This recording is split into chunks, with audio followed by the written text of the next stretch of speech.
Special programme संविधान और Bharat sponsored by J Singh competition academy, Amha house, civil lines, Bodabag road, Rewa. एकमात्र ऐसा संस्थान जहां लोक सेवा आयोग चयनित शिक्षक ही कराते हैं अध्यापन कार्य।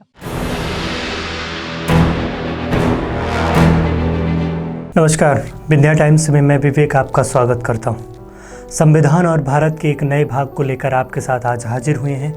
आज हम बात करेंगे संविधान से प्राप्त सबसे महत्वपूर्ण अधिकार, मौलिक अधिकार के इतिहास के बारे में, क्योंकि स्वतंत्रता संघर्ष के दौरान स्वतंत्रता आंदोलन के नेताओं ने इन अधिकारों के महत्व को समझा था और इसकी मांग की थी कि अंग्रेज शासकों को जनता के अधिकारों का आदर करना चाहिए। क्योंकि साल था 1928 का, जिसमें मोतीलाल नेहरू समिति ने अधिकारों के लिए एक घोषणा पत्र की मांग उठाई।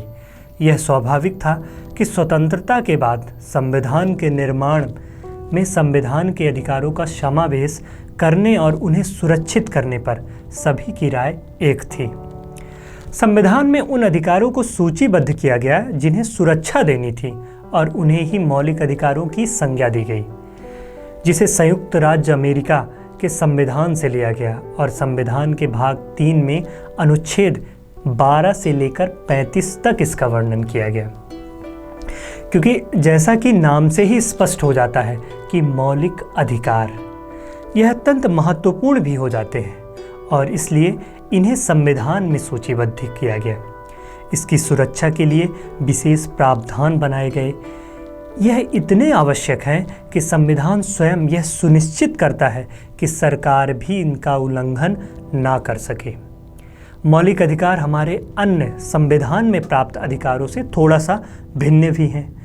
जहां साधारण कानून अधिकारों को सुरक्षा देने और लागू करने के लिए साधारण कानूनों का सहारा लिया जाता है, वहीं मौलिक अधिकारों की गारंटी और सुरक्षा स्वयं संविधान करता है।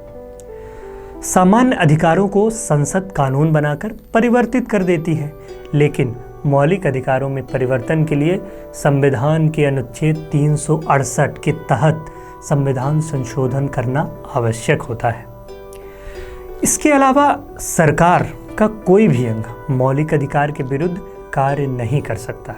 जब मौलिक अधिकारों को विस्तृत से हम जानेंगे, तब हम जानेंगे कि सरकार के कार्यों में मौलिक अधिकार के हनन किस तरह से रोकने की शक्ति या इसका उत्तरदायित्व न्यायपालिका के पास है। विधायिका या कार्यपालिका की किसी भी कार्य में मौलिक अधिकार का हनन होता है या उन पर अनुचित प्रतिबंध लगाया जा सकता है या लगाया जाता है, तो न्यायपालिका उसे अवैध घोषित कर सकती है। अगर आप सोच रहे हैं कि विधायिका और कार्यपालिका क्या होते हैं, तो आपको बता दें कि विधानमंडल राजनीति व्यवस्था के उस संगठन या इकाई को कहा जाता है जिसे कानून व जनजातियों को बदलने व हटाने का अधिकार हो। इसी विधायिका के सदस्यों को हम और आप चुनकर भेजते हैं और हम कहते हैं विधायक। विधायिका को राज्य की लोकसभा भी कहा जा सकता है। वहीं कानून का क्रियान्वयन करने वाली संस्था या कानून का निर्माण करने वाली संस्था कार्यपालिका कहलाती है। इसका संबंध व्यक्तियों के उस समूह से है जो नीतियों, नियमों, कायदे, कानूनों को लागू करती है।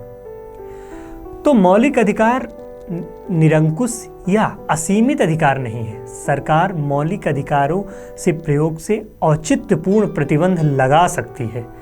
तो अगले भाग में हम समझेंगे कि संविधान से प्राप्त हमें मौलिक अधिकार कौन से मिले हैं, क्योंकि संविधान में मौलिक अधिकारों का महत्व सबसे ज़्यादा आवश्यक हो जाता है, क्योंकि वह एक व्यक्ति के, एक भारतीय नागरिक के सबसे महत्वपूर्ण अधिकार हैं जो एक भारत के नागरिक होने के नाते उसे प्राप्त होते हैं।